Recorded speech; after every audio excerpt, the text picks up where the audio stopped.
తాను జగన్మోహన్ రెడ్డిని 1000 కోట్లు అడిగాను అనేది అవాస్తవం అని చెప్పారు ఏపీ కాంగ్రెస్ చీఫ్ షర్మిలారెడ్డి. జగన్ నుంచి పైసా సాయం కూడా అడగలేదని, అడిగినట్లు రుజువు చేస్తే తక్షణమే రాజకీయాలకు రాజీనామా చేస్తారని తెలిపారు. నాడు అవసరం కోసం సొంత తండ్రి పేరు సిబిఐ ఛార్జ్షీట్లో చేర్పించిన ఘనత జగన్ది అని మండిపడ్డారు. దారుణం కాకపోతే కన్న తండ్రి పేరునే సిబిఐ ఛార్జ్షీట్లో పెట్టేటట్టు చేస్తారు జగన్మోహన్ రెడ్డి గారు. ఇది నీచమైన రాజకీయాలు కాకపోతే ఏమిటి? నేను 1000 కోట్లు తీసుకున్నాను అడిగాను అని మీరు అంటున్నారే, రుజువు ఉందా? మీరు రుజువు చేయండి. ఈరోజు నేను రాజకీయాలు మానేసి వెళ్ళిపోతా. నేను ఒక పైసా సాయం అడగలేదు. వీళ్ళు ఎప్పుడు ఏది ఎట్లా అవసరం ఉంటే ఆ మాట మాట్లాడడం వీళ్ళకు అలవాటు. వీళ్ళు ఊసరు వల్లి. వీళ్ళకి అవసరమైతే అమ్మా తల్లి పాదయాత్ర చెయ్యి అని అడుగుతారు. వీళ్ళకి అవసరం లేకపోతే నువ్వు అసలు రాజశేఖర రెడ్డి బిడ్డవే కాదు అన్నట్టు విజయమ్మను కూడా అవమానిస్తారు. ఏది పడితే అది మాట్లాడతారు. వీళ్ళ మాటలకి ఎవరండి లెక్క పెట్టాల్సింది? Please ignore it. ఇదే జగన్మోహన్ రెడ్డి గారు రాజశేఖర రెడ్డి గారి మరణం వెనకాల రిలయన్స్ హస్తం ఉంది అని ఒకప్పుడు అన్నారు. అందరూ నమ్మారు. ఎంతో మంది రాజశేఖర రెడ్డి అభిమానులు రిలయన్స్ సంస్థల మీద దాడులు చేసి కేసులలో కూడా ఇరుక్కున్నారు.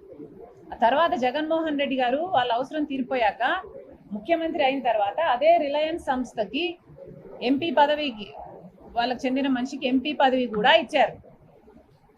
మరి మీరా అండి మాట్లాడేది? ఇదే జగన్మోహన్ రెడ్డి గారు వివేకానంద రెడ్డి గారి హత్య వెనక చంద్రబాబు గారి హస్తం ఉంది అని సిబిఐ ఎంక్వైరీ కోరిన మాట వాస్తవం కాదా? జగన్మోహన్ రెడ్డి గారు ముఖ్యమంత్రి అయిన తర్వాత సిబిఐ ఎంక్వైరీ వద్దు అన్న మాట కూడా వాస్తవం కాదా? అంటే మీరు ముందు చెప్పిన మాట అబద్ధమని మీరే నిరూపించుకున్నారు. ఎందుకంటే చంద్రబాబు నాయుడు హస్తం నిజంగానే ఉంటే you would welcome to CBI enquiry.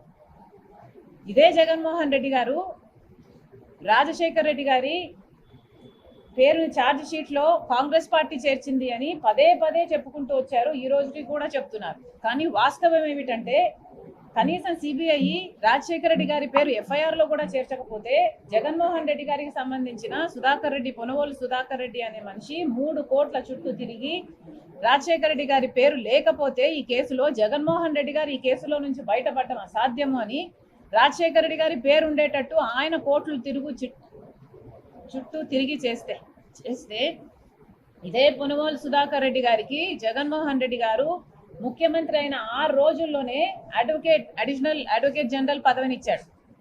ఎవరైనా తండ్రి పేరుని సిబిఐ ఛార్జ్ షీట్ లో చేరిస్తే అంత పదవి ఇస్తారండి?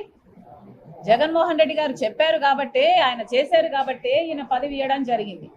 10 సంవత్సరాలుగా ఒక్క సంవత్సరం కూడా ప్రత్యేక హోదా ఇవ్వలేదు ఆంధ్ర రాష్ట్రానికి బీజేపీ పార్టీ. 10 సంవత్సరాలుగా ఒక్క హామీ కూడా, ఒక ప్రత్యేక హోదా అయితేనేమి, పోలవరం ప్రాజెక్ట్ అయితేనేమి, రాజధానికి నిధులు అయితేనేమి, కడప స్టీల్ ఫ్యాక్టరీ అయితేనేమి, దుగ్గరాజపట్నం పోర్ట్ అయితేనేమి, అటు నార్త్కు ఇటు రాయలసీమకి స్పెషల్ ఎకనామిక్ ప్యాకేజీలు అయితేనేమి, స్పెషల్ రైల్వే జోన్ అయితేనేమి, ఒక్కటంటే ఒక్క వాగ్దానం కూడా బీజేపీ పార్టీ 10 సంవత్సరాలుగా నిలబెట్టుకోలేదు.